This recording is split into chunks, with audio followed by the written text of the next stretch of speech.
और ये सिद्ध हुआ। एक बार सत्यभामा जी को द्रौपदी पर बड़ा क्रोध आ गया।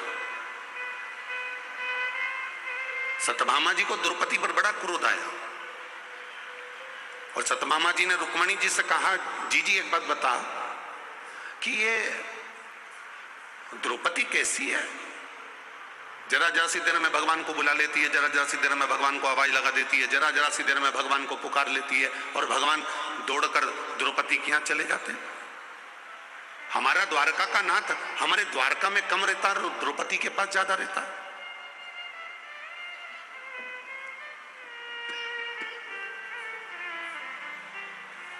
आखिर क्यों? किस लिए? रुक्मणी जी ने कहा, मुझे तो नहीं मालूम कि भगवान दौड़ दौड़ के द्रौपदी के यहां क्यों जाते हैं, पर मुझे इतना अंदाजा नहीं है। पर इतना जरूर मालूम है कि द्रौपदी भगवान कृष्ण की बहन है, क्योंकि द्रौपदी ने भगवान कृष्ण के हाथ में चीर बांधा था, तो वो बहन है। इतना सिद्ध है कि वो बहन है। अरे तो ऐसे कैसे बहन भाई कि जरा सी देर में बुलाया और दौड़कर चल दिए द्वारकानाथ? भोजन कर रहे हैं तो दौड़कर चढ़ दिए द्वारकानाथ, भोजन कर रहे हैं और द्वारकानाथ दौड़ के चल दिए। इस द्रौपदी के घर तो मैं भी जाऊंगी एक बार, जरा सब पता करके आऊंगी। और भगवान ने सत्यभामा जी के मुख से जो शब्द निकले, भगवान ने उसको सुन लिया। अब भगवान लीला करने के लिए तैयार हो गए और भगवान द्रौपदी के यहां जाने लगे। जाते जाते भगवान कृष्ण ने कहा, सुनो रुक्मणी, मैं द्रौपदी के यहां जा रहा हूं। इतने में सत्यभामा जी बोली, प्रभु आज आप अकेले जा रहे हैं? हमेशा अकेले जाते हो, कभी तो हमको लेकर जाइए।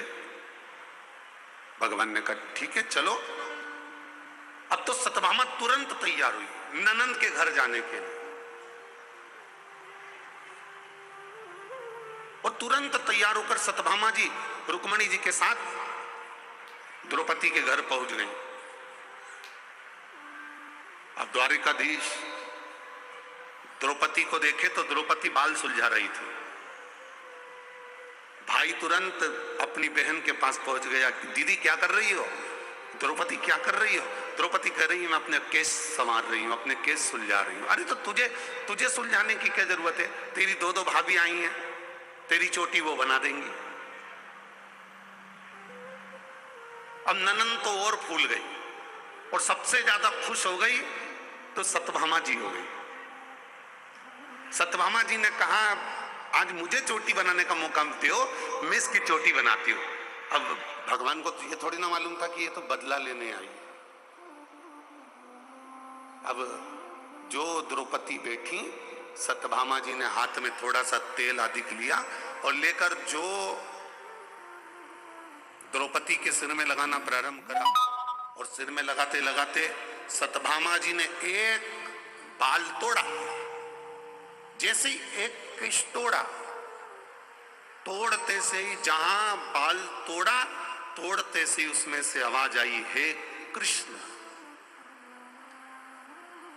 सत्यभामा जी को लगा कि ये आवाज कैसे आ रही है। सत्यभामा जी ने फिर वापिस तेल लगाया, फिर एक बाल तोड़ा तो उसमें से आवाज आई, हे कृष्ण।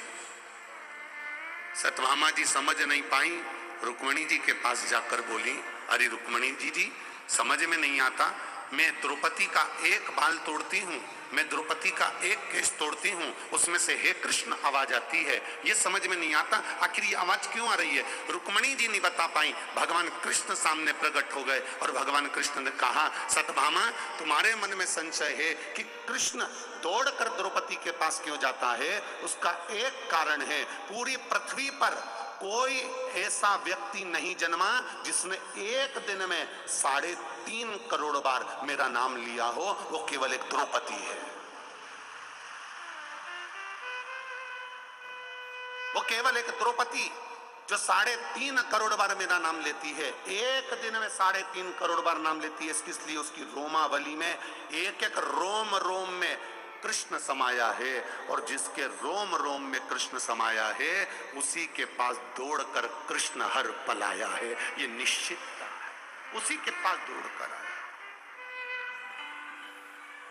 अब आप में से कितने लोग हैं जो 3.5 करोड़ बार भगवान का नाम लेते हो? कोई नहीं।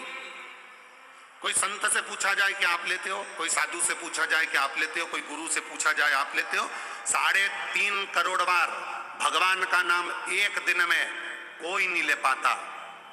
उसके लिए वेद व्यास जी ने कहा अगर 3.5 करोड़ बार एक दिन में भगवान का नाम लेना है तो किसी सत्संग में जाकर बैठ जाओ, कथा में जाकर बैठ जाओ, प्रवचन में जाकर बैठ जाओ, सत्संग में जाकर बैठ जाओ, शिव महापुराण में जाकर बैठ जाओ। क्या होगा?